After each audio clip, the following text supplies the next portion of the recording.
সংগ্রামী ছাত্র জনতা, এ পর্যায়ে আমি সংক্ষিপ্ত আকারে বক্তব্য রাখার জন্য আহ্বান জানাচ্ছি ছাত্র নেতা জনাব আইয়ুব গাজীকে। আলহামদুলিল্লাহ রাব্বিল আলামিন, والصلاة والسلام على سيد الأنبياء والمرسلين. أعوذ بالله من الشيطان الرجيم. بسم الله الرحمن الرحيم. يريدون أن يطفئوا نور الله بأفواههم والله متم نوره ولو كره الكافرون. উপস্থিত সভাপতি এবং আজকের বিক্ষুব্ধ জনতা, আসসালামু আলাইকুম ওয়া রাহমাতুল্লাহি ওয়া বারাকাতুহু। সকলেই অবগত আছি, আমরা এখানে উপস্থিত হয়েছি। আমরা জানি যে আরাকান দেশটি 350 বছর যাবৎ ইসলামী শাসন পরিচালিত হয়ে আসছিল। সে আরাকান দেশটি 1786 সালের 28 ডিসেম্বর বার্মা জালেম সরকার দখল করে নিয়ে একের পর এক সেখানে মুসলমানদেরকে নিধনের যে ষড়যন্ত্র করছে, সেই ষড়যন্ত্রের প্রতিবাদে আজকে আমাদের এই সমাবেশ। প্রিয় উপস্থিতি, আপনারা জানেন 1942 সালে সেখানে মুসলমানদেরকে কিভাবে নির্যাতন করা হয়েছিল।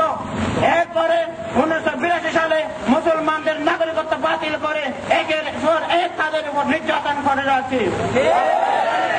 পাকিস্তানের মধ্যে একজন মুসলমান মহিলাকে নির্যাতনের ফলে সারা বিশ্বব্যাপী মানবতা বিরোধী মানবতা সংগঠন যে সংস্থা আছে তারা সবাই সেটার প্রতিবাদে উত্তাল হয়ে উঠছিল। কিন্তু আরাকানের মধ্যে শত শত মা বোনদেরকে নির্যাতন করে, দর্শন করে, তাদের লজ্জাস্থানে ছুরি ঢুকিয়ে যদি মৃত্যুবরণ করা হয়, তাহলে তার প্রতিবাদ সারা বিশ্বব্যাপী কেন ওঠে না? আমার প্রশ্ন জাগে।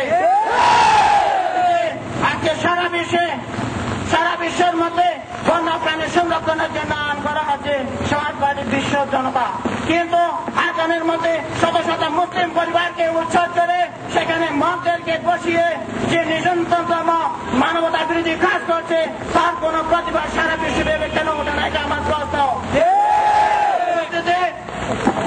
আজকে আপনারা জানেন সর্বশেষ আরাকানের মধ্যে মুসলমানদেরকে নিধন করার জন্য জালেম বার্মা সরকার হাজার হাজার তলোয়ার মদদেরকে সরবরাহ করেছে এবং অগ্নেয়াস্ত্র সরবরাহ করে তাদেরকে প্রশিক্ষণের মাধ্যমে চূড়ান্ত মুসলমানদেরকে হত্যার জন্য যে ষড়যন্ত্র চলছে, আজকে আমরা তার জোরাল প্রতিবাদ জানাই।